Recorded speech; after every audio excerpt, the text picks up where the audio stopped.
Hi, and welcome to Chiquita's Crochet. I wanted to show you what I made. I made fabric ruffles stitched by hand, and I did several samples. There's this one I made, let's see, one, two, three, four, five, six of them. It's just like a ruffle for like a cluster ruffle or something like that. I don't know, you can use it in different projects. So I felt this I felt it very relaxing for me, so I decided to make more. And here's this one. It's like a ruffle cluster. Then I just added a button. Here's another one. Look at the itty bitty flower. I made that one, and then the little star. This one I added just two little flat back pearls iridescent, and I left a little tail on some of them. These are two together, and has a little trim of purple. I use this trim right here. And as you can see, I left a little tail on both of them. So you can do that, mix match and whatever.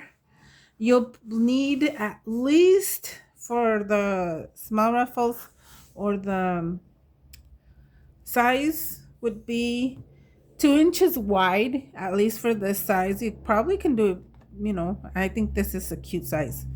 Um, so it's 2 inches wide by 12. I like this. This was already, this strip was cut to this, so I'm going to use this as a sample. But I like the size lengthwise 13. Not length, wide, width. You get what I mean, right? One more inch this way. There you go. So I used quilter's thread, make it stronger, keep it stronger. I kind of use you don't have to. This what is this called again? I know you guys know. Well, all I do is, because look at all these strings, right? I just do this really quick. You know, it sometimes works, sometimes it doesn't. So just don't do that part. I was just doing this to see what it would do. Obviously, it burned some of them, but that's why I had this. So it's a choice. Not recommended for children. Okay, so I had this also to the silicone. I don't know where my silicone mat is, but these are from Dollar Tree. You get, I think, 3 in 1, and this can help you press down on your little embellishments. Regular scissors, or actually these are fussy cut scissors, and fabric scissors if you have any. It would be easier, but since it's already cut, it's all done. And of course, a needle. This one's already threaded, so I'm going to use this one. And this is a good idea. My husband said, why don't you use a sponge so you won't lose your needle? And it does work because it's a big eyesore. It's yellow and it's a sponge. So gonna show you really quick how. And let me see if I can do a zoom in. Let me try that for now. What you're gonna do is you're gonna start, if you want to leave a tail. Oh, see, sorry, good thing I caught that. If you want to leave a tail, you start from like maybe half an inch. Let me see if it's this. 3/4 of an inch, I guess, up, and you start in the front of your fabric, and you're gonna do like triangle.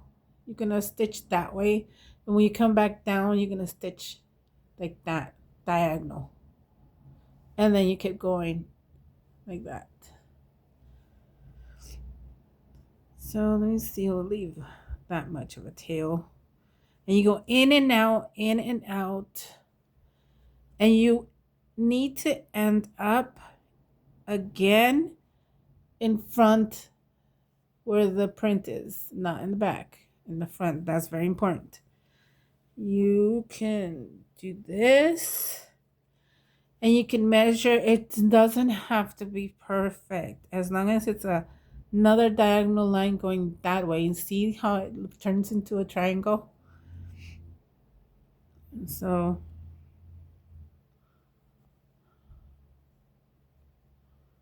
there you go.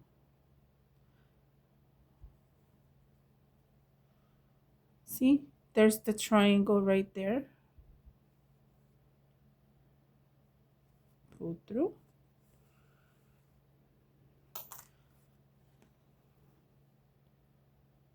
Can you see the triangle? It's not very like it's kind of wonky, but it doesn't matter for this project. You can turn your if it's easier for you, however it easiest for you. So we keep going doing that and pull through. Turn it around if it's comfortable for you to do it that way. It is to me, so you can do wide ones, you could do thin triangles. As long as they're triangles, diagonals go in the opposite ways. It doesn't matter the length of the stitches either, at least for me, because I like it wonky. Plus, it's just for a cluster.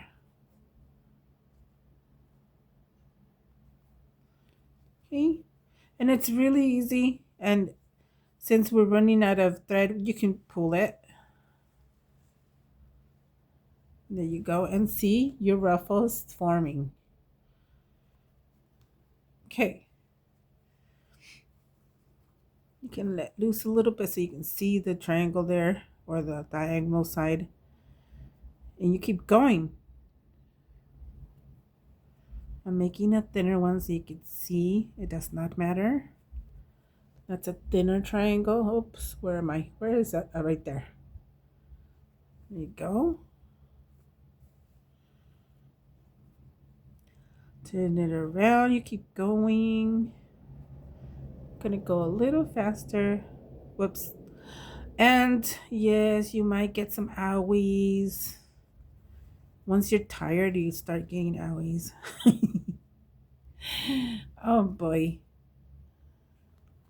So.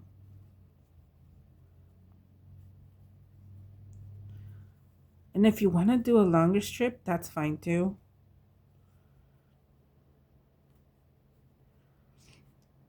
I found a scrap, and that's what started all this. It's like, let me see, because I've seen some people do flowers like with diagonal lines and then pulling it, and I don't know how they make it, but since it only was a scrap, I was like, oh yeah, let's try this. Let's see how that looks. And I liked it. So that's what this came up for. You can pull it again if you want. You can fix the tail so it can look up with like this. There you go.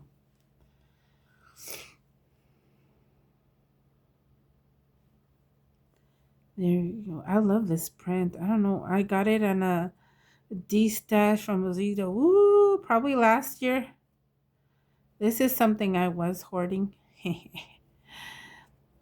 Oh, Joanna from the Preppy Crafter. I think that's how you say it. I'll try to link it down below. But I've been hoarding these strips because they're so cute. I'm loving the prints. Oh. So we're doing this use your hoarding stash, because you know what are your friends or family gonna do after you pass, stuff like that. I mean, might as well use it now and use it for your own stash or your own project so you can keep it, but it's used.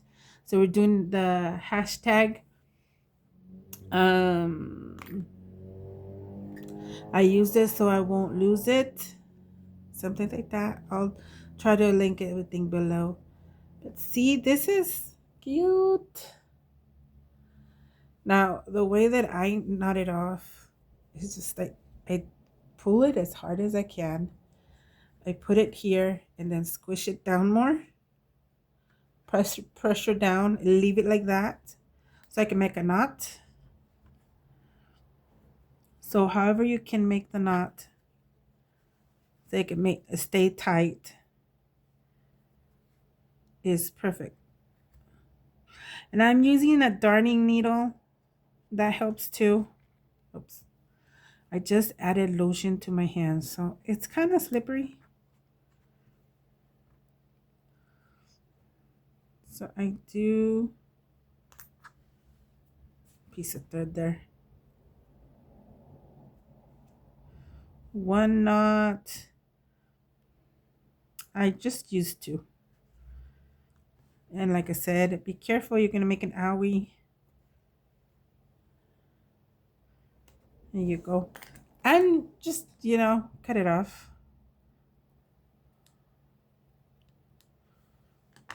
There you go. And then you can fix it up if you like this.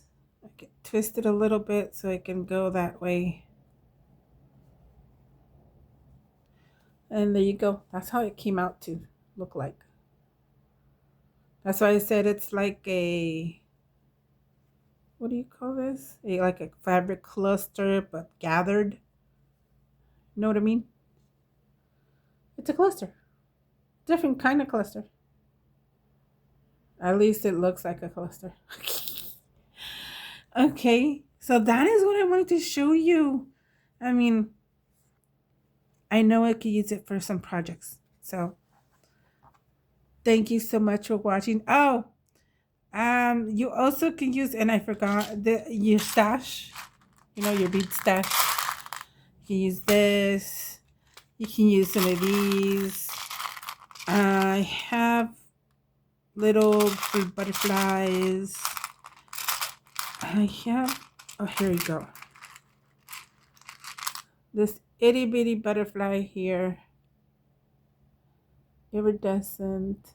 Very little. I'm gonna, you know what? We can add it to it. It actually the same color. Let me see if I can find more of that color. Plus, I do have. Oh, here's another one that looks way more like that color.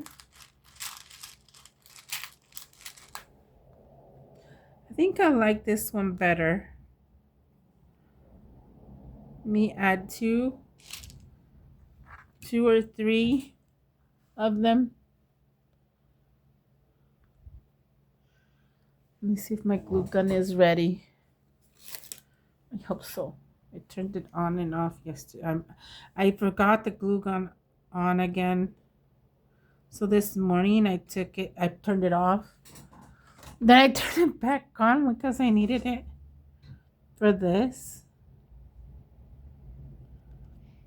When you're gluing these kind of things, I find it better to glue the back of it, very tiny bit of glue, because when you put the glue here and then you put this, two things, either you put too much glue, or when you put it down and you push it down, it burns you, which this comes into play. You can use this, but you'll have a lot of excess glue on the back.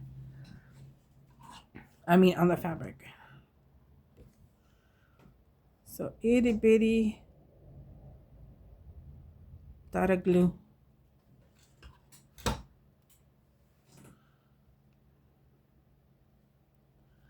I think two is just fine.